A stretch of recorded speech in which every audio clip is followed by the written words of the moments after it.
오늘 강연을 통해서 우리들에게 그 자랑스러운 우리 역사에 대한 일깨움을 좀 주시고, 또 최근 어지러운 국정으로 떨어지는 그 국격, 그리고 우리들이 느끼는 자괴감을 조금이나마 해소해주는 그런 시간이 되실 거라고 생각합니다. 그럼 허성도 교수님을 큰 박수로 맞아주시기 바랍니다.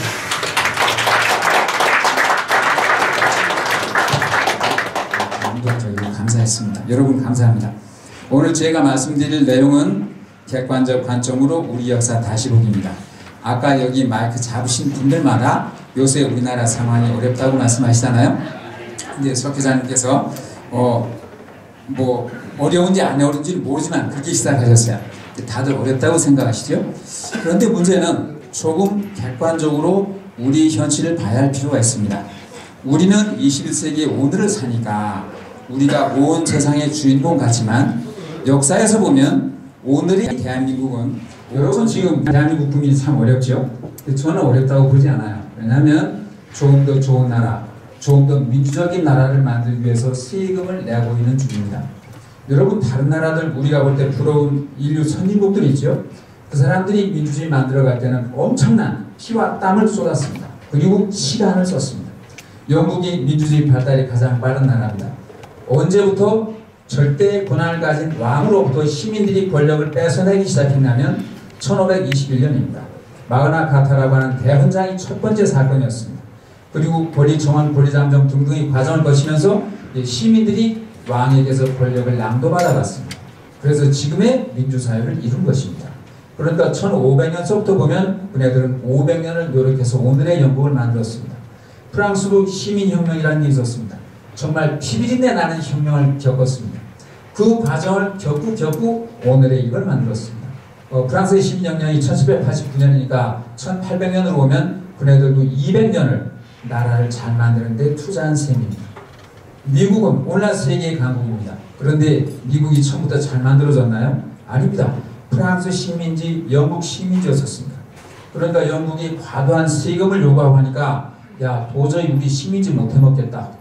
우리 독립하자. 하고 미국이 독립전쟁을 30년 전 신문 보셨나요? 보시면 대한민국이 내년에 망할 것 같아요. 40년 전 신문 보셨습니까? 대한민국이 다음 달에 망할 것 같아요. 해방 직후 신문 보셨습니까? 대한민국이 내일 망할 것 같아요. 지금까지 안 망해왔습니다. 우리는 우리의 현실을 아주 힘들고 어렵게 보지만 해외에서 볼 때는 그렇지 않습니다. 세계 경제학회에서는 2013년에 이런 리포트를 발표했습니다. 지난 60년 동안 전 지구상에서 가장 빠른 속도로 경제발전을 이루고 정치사회적 안정을 이룬 나라는 대한민국이라 했습니다. 만남 하나 볼까요? 2013년에 60년 전이면 1953년입니다. 1953년이 어떤 해죠? 6.25가 휴전되던 해입니다. 그해 우리 1인당 국민소득이 67불이었습니다. 67불이 무슨 뜻이냐면 그해 전 지구상에서 제일 못 산 나라가 이디오피아가 있었습니다. 그리고 두 번째 못 산 나라가 대한민국이었습니다. 근데 어떤 경제학자들은 이 견해에 반대합니다. 이디오피아가 통계를 잘못내서 그렇지 사실 시중에 연한을 해보니까 이태리의 밀라노 지역의 숙련공 노동자임금이 제일 높았습니다. 빵을 했어요. 그건 주식이 빵이니까 빵 6.3kg이 나왔어요. 6.3kg이면 대략 5, 6명의 식구들이 하루를 무사히 먹고 살 수 있는 상황입니다. 유럽에서는 런던이 제일 높았어요.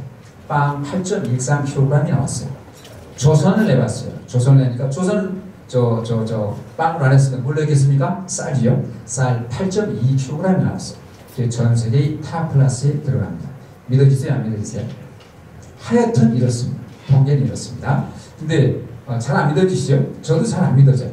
제가 한번 조사를 해봤어요. 역사책을 봤어요. 도대체 조선시대에 전 세계의 다른 나라 사람들은 어느 정도 살았을까? 제가 번개처럼 말씀을 드릴 테니까 번개처럼 들으십시오. 왜냐하면 시간이 없거든요. 다른 데 가면 저한테 2시간, 3시간 강연 시간 줘요. 여기 1시간이니까 좀 빨리 말씀드리겠습니다. 여러분, 영국사를 보면 1840년에 스코틀랜드에 2년에 걸쳐서 흉년이 들었습니다. 그때 무슨 일이 났냐? 스코틀랜드 전 인구의 4분의 1이 굶어 죽었습니다. 1840년이면 엊그저께잖아요. 조선시대잖아요. 영국이 2년 흉년이 들었다고 인구의 4분의 1이 굶어 죽었어요. 스코틀랜드 지역만 그렇습니다. 여러분 덴마크이 잘 살죠? 아주 잘 사는 나라입니다. 대학까지 무상교육입니다.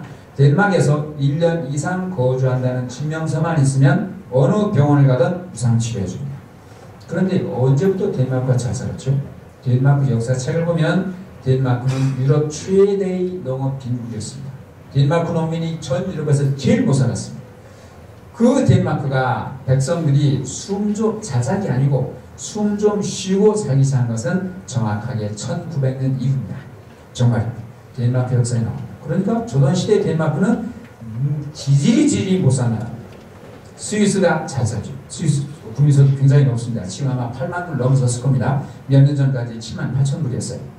그런데 스위스가 언제부터 잘 살죠? 여러분 스위스가 전 유럽에서 가장 못 산 나라였는데 스위스가 숨 좀 쉬고 살게 된 것. 다시 말씀드리면 시계공업 기술자들이 스위스에 와서 숨 좀 쉬고 살게 된 건 정확히 1850년 이후입니다. 스위스 역사책에는 종교개혁을 하고 보니까 개신교도들이 압박을 받았습니다. 그런데 스위스는 개신교를 압박하지 않았습니다. 그러니까 유럽에 살았던 시계공업 기술자들이 야 종교의 자료를 찾아서 스위스로 하고 시계공업 기술자들이 스위스로 온 것이 1850년입니다. 1850년 이전에 스위스는 뭐 해먹고 살았냐면 아시는 분 계실걸요? 용병 해먹고 살았습니다. 남성들의 돈 많이 버는 직업이 용병이었습니다. 다른 나라 전쟁터에 가서 대신 그 나라 국민 대신 피 흘려주고 목숨 바쳐 싸우고 그렇게 해서 받은 봉급을 스위스 가족에게 보내는 그걸로 먹고 살았습니다. 스위스 역사책에 정확하게 나옵니다. 독일사를 보면 피스트가 유럽을 휩쓸었을 때 피스트가 유럽에 도착하기 직전에 전 유럽의 인구가 7,500만입니다. 피스트가 유럽을 휩쓸고 나서 남은 인구가 5,200만입니다. 2,300만이 죽었습니다. 7,500만 중에 2,300만이 죽었습니다. 30%가 죽은 거예요. 맞죠? 30%가 죽은 거예요.